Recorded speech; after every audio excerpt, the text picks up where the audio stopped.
मैं राकेश कुमार, प्रवक्ता यांत्रिकी, राजकीय रामचंद्र खेतान पॉलिटेक्निक महाविद्यालय जयपुर। आज द्वितीय वर्ष यांत्रिकी के विद्यार्थियों को बेसिक ऑटोमोबाइल इंजीनियरिंग विषय में कन्वेंशनल लेआउट ऑफ व्हीकल और व्हीकल डायमेंशंस के बारे में अध्ययन करवाऊंगा। पिछले अध्याय में हम पढ़ चुके हैं कि व्हीकल की ड्राइव, जैसे rear wheel drive, front wheel drive या फोर व्हील ड्राइव हो, तो ये डिफरेंट टाइप ऑफ ड्राइव होते हैं ऑटोमोबाइल के। फ्रंट इंजन आगे हो और रियर व्हील ड्राइव हो। दूसरा होता है रियर इंजन और रियर व्हील ड्राइव, इंजन भी पीछे होता है और पावर भी पिछले पहियों को दी जाती है, स्टीयरिंग भी पीछे होता है। एक होता है front engine front wheel drive, engine भी आगे है और ड्राइव भी अगले ही पहियों को दी जाती है। एक होती है फोर व्हील ड्राइव, इंजन से पावर चारों पहियों को दी जाती है, इंजन आगे भी हो सकता है, इंजन पीछे भी हो सकता है, दोनों तरह की स्थिति इसमें होती है। इसमें जो front engine rear wheel drive का जो ड्राइव सिस्टम है, ये वास्तव में कन्वेंशनल सिस्टम है, कन्वेंशनल लेआउट होता है। फ्रंट इंजन का मतलब है इस व्हीकल में इंजन फ्रंट साइड में होता है, और रियर व्हील ड्राइव का मीनिंग है इंजन से जो पावर मिल रही है वो पिछले पहियों को दी जाती है। इस इंजन की पावर से पिछले पहिए घूमते हैं और वो गाड़ी को धकेलते हुए आगे चलाते हैं। यही कन्वेंशनल लेआउट होता है। तो इस front engine rear wheel drive जो कि कन्वेंशनल लेआउट है, इसमें क्या चीज़ कैसे लगी होती है ये आप इस चित्र में देख रहे हैं। फ्रंट साइड जो इंजन व्हीकल की है उसको कर्व शेप में दिखाया हुआ है, जो इस चित्र में लेफ्ट साइड है। इसमें सबसे आगे जो एक वर्टिकल रेक्टेंगल दिख रहा है, ये वास्तव में रेडिएटर है जो इंजन को ठंडा करने और उस सब के काम आता है। तो इसके पीछे ये एरो से दिखा रखा है इंजन है, इंजन फ्रंट में रखा हुआ है। इंजन के आगे एक छोटा रेक्टेंगल जो वर्टिकल दिखाया हुआ है वो क्लच और गियर बॉक्स, इस पूरे को एक ही दिखा दिया। असल में इस लेआउट में आप ये समझें, सबसे आगे इंजन होता है, इंजन के बाहर जो इंजन का फ्लाईव्हील इंजन से जुड़ा है उसके साथ क्लच जुड़ी हुई होती है। क्लच घूमती हुई गियर बॉक्स में जाती है, यानी क्लच के बाद में गियर बॉक्स लगा होता है, और गियर बॉक्स में जो भी गियर सिस्टम है उसके अकॉर्डिंग जैसी भी स्पीड आपको चाहिए वो गियर बॉक्स से बाहर जो शाफ्ट आती है उस शाफ्ट को मिलती है। वो शाफ्ट यूनिवर्सल जॉइंट के साथ जुड़ी होती है। जैसा ही चित्र में आप देख रहे हैं, छोटा सा बीच में एरो बना है, सॉरी एरो नहीं, एक सर्किल है। क्लच एंड गियर बॉक्स जो लिखा है, इसके बाद में एक शाफ्ट है, शाफ्ट से आगे आप देख रहे हैं एक डॉट का जो निशान है, ये यूनिवर्सल जॉइंट है। और ये यूनिवर्सल जॉइंट गियर बॉक्स से जो पावर शाफ्ट बाहर आ रही है उसको प्रोपेलर शाफ्ट के साथ जोड़ती है। तो गियर बॉक्स के बाद में हुआ यूनिवर्सल जॉइंट, यूनिवर्सल जॉइंट के बाद में हुई प्रोपेलर शाफ्ट। प्रोपेलर शाफ्ट के दूसरे सिरे पर भी यूनिवर्सल जॉइंट लगा होता है, और वो यूनिवर्सल जॉइंट का दूसरा हिस्सा डिफरेंशियल गियर बॉक्स के अंदर जाता है। ये यूनिवर्सल जॉइंट इसलिए जोड़ते हैं कि इंजन, गियर बॉक्स ये सब एक एलिवेशन पर होते हैं, हाइट पर होते हैं, ऊपर होते हैं, लेकिन पिछले पहियों का जो एक्सेल है वो नीचे होता है। तो यदि हम इसी लाइन में प्रोपेलर शाफ्ट को सीधे रखें तो पिछले पहियों का जो एक्सेल है बहुत ऊंचाई पर होगा, और उसके लिए पिछले पहिए बहुत ऊंचे बनाने पड़ेंगे। पहियों का एक्सेल नीचे रहे, इसके लिए पावर को नीचे के लेवल पर ट्रांसफ़र करते हैं, यानी एंगल पर ट्रांसफ़र करते हैं। तो उसके लिए ये ज़रूरी है कि गियर बॉक्स से जो पावर शाफ्ट निकल रही है उस शाफ्ट को, उसकी जो रोटरी मोशन है उसको झुकाकर नीचे के लेवल पर ले जाया जाए। तो यहाँ यूनिवर्सल जॉइंट लगाते हैं जो आप पावर को एक एंगल पर ट्रांसफ़र करने का काम करता है। प्रोपेलर शाफ्ट घूमती है और प्रोपेलर शाफ्ट के दूसरे सिरे पर जो यूनिवर्सल जॉइंट लगा है वो फिर से इस पावर को हॉरिजॉन्टल कर देता है और उस पावर को डिफरेंशियल गियर बॉक्स के अंदर प्रोवाइड करता है। तो ये प्रोपेलर शाफ्ट के बाद में डिफरेंशियल गियर बॉक्स है लेआउट में, और डिफरेंशियल गियर बॉक्स में जो दो शाफ्ट लगी होती हैं, हाफ शाफ्ट जिनको कहते हैं, वो दोनों पिछले दोनों पहियों को पावर देती हैं, जिससे पिछले पहिए घूमते हैं और उसकी वजह से वाहन आगे चलता है। तो ये एक कन्वेंशनल लेआउट हुआ। पुराने आमतौर पे जो ये शुरुआत में जो बना था, और अभी भी ये चीज़ काम में आती है कि इंजन आगे है और पावर पिछले पहियों को ट्रांसफ़र की जाती है। तो क्या क्या कंपोनेंट होते हैं और किस तरह से वो इसमें लगाए जाते हैं, ये कहलाता है कन्वेंशनल लेआउट ऑफ व्हीकल, यानी कौन से पार्ट किस जगह लगे हुए हैं।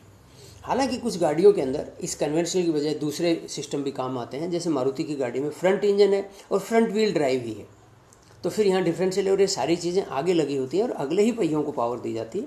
जबकि ट्रक, बस, जो बड़े वाहन होते हैं, लोड कैरिंग वाहन होते हैं, उनमें अभी भी कन्वेंशनल लेआउट ऑफ व्हीकल, यानी जिसमें फ्रंट इंजन और रियर व्हील ड्राइव काम में आता है। तो ये हुआ कन्वेंशनल लेआउट ऑफ व्हीकल। अब आता है डायमेंशंस ऑफ एन ऑटोमोबाइल। यह डायमेंशन का मीनिंग क्या है? देखिए, व्हीकल की डायमेंशन कई तरह से हम परिभाषित करते हैं। व्हीकल डायमेंशन में बहुत से टर्म आते हैं, wheel base, wheel track, overall dimension, turning radius, है ना, मिनिमम ग्राउंड क्लियरेंस, ये सारी चीज़ें व्हीकल की डायमेंशन में आती हैं। आप अगले चित्र में देखेंगे, ये व्हीकल डायमेंशन का जो चित्र दिया हुआ है, इस चित्र में व्हीकल की कुल लंबाई को L से, व्हीकल की कुल चौड़ाई को B से और बाकी दूसरी छोटी डायमेंशंस को स्मॉल लेटर्स में दिखाया गया है। आप इसको देखेंगे तो आपको पता चलेगा कि यहाँ पर देखिए, इस चित्र में हम सबसे पहले बात करते हैं ओवरऑल डायमेंशन की। ओवरऑल डायमेंशन यानी व्हीकल की लंबाई कितनी है और चौड़ाई कितनी है, बाहर के किनारे से किनारे तक। व्हीकल की जो टोटल लंबाई है वो है L से दर्शाई गई है और विड्थ है वो B से दर्शाई गई है। अब इस ओवरऑल डायमेंशन से क्या होता है, इस ओवरऑल डायमेंशन की अलग अलग गाड़ियों में अलग अलग दी हुई होती है, मेक के अनुसार, उसकी जो कंपोनेंट्स कैसे लगाए जाते हैं उसके अनुसार उसके अंदर ये दी जाती हैं। लेकिन आप ओवरऑल डायमेंशन समझ गए कि लंबाई और चौड़ाई जो बाहर से बाहर होती है, किनारे से किनारे, वो उसकी ओवरऑल डायमेंशन कहलाती है। इसके बाद आता है व्हील बेस।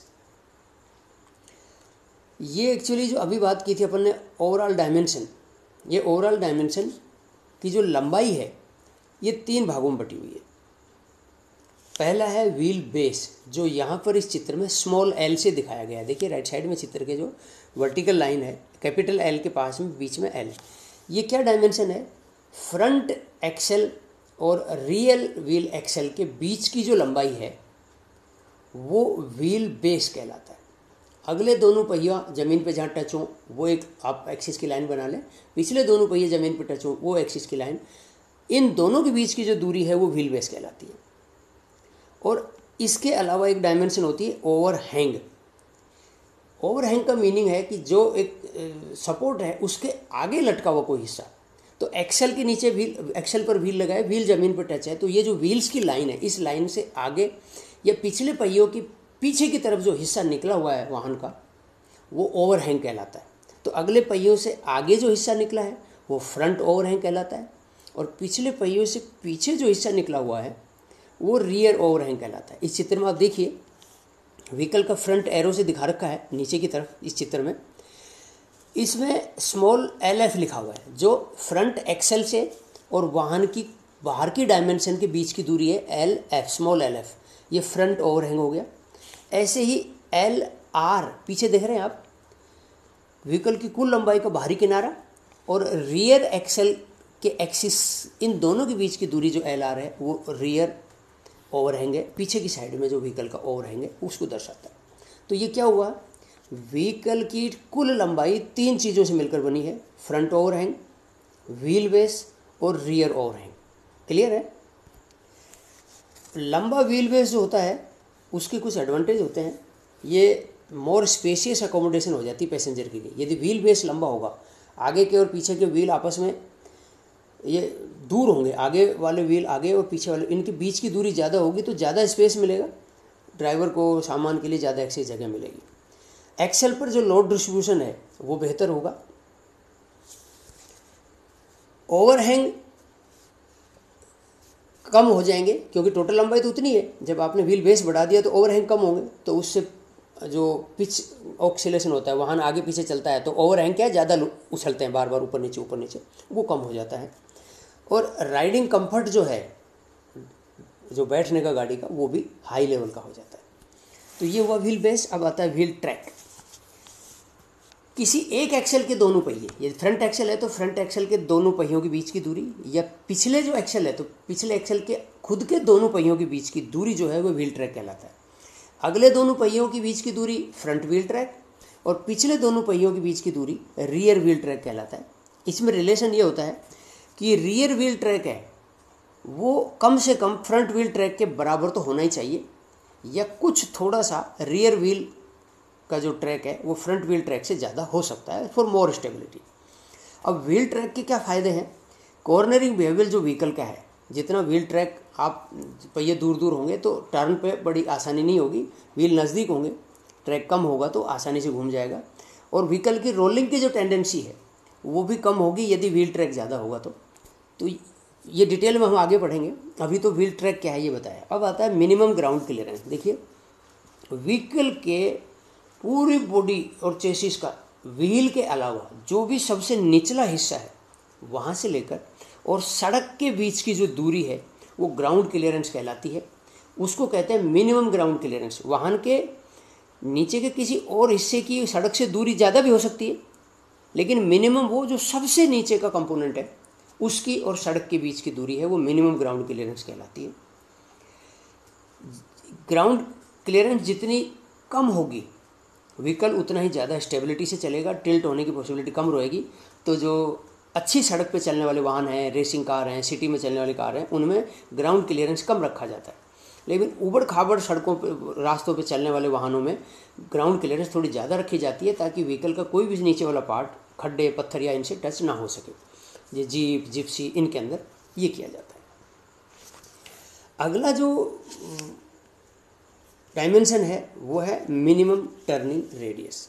देखिए, ड्राइवर स्टीयरिंग को घुमाए पूरा और उसी जगह पर स्टीयरिंग घुमाने के बाद स्टीयरिंग कितने रेडियस में घूम जाती है वो उस व्हीकल की कम से कम टर्निंग रेडियस है, यानी उससे कम रेडियस में वो वाहन नहीं घूम सकता।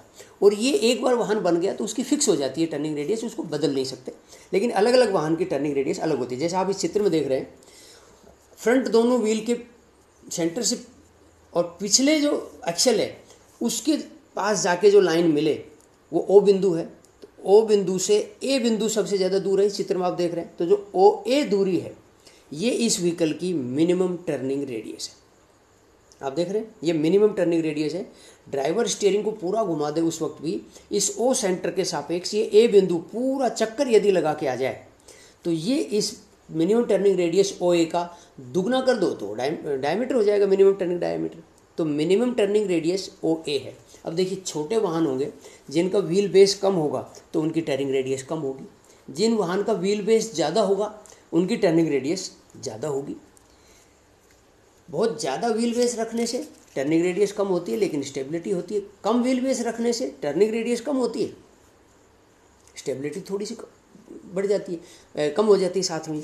तो ये मैन्युफैक्चरर तय करता है, मेक जो है कंपनी वाहन बनाने वाला, कि उस वाहन में कंपोनेंट लगाने के लिए जितना स्पेस चाहिए उतना तो लेते हैं, और अदरवाइज वो कम स्पेस रख के ताकि वाहन आसानी से टर्न हो सके, ग्राउंड क्लियरेंस कम हो ताकि व्हीकल के कोई पार्ट ज़मीन के टच नहीं हो। तो ये हुआ व्हीकल की डिफरेंट डायमेंशंस का अध्ययन। आज के लिए इतना ही।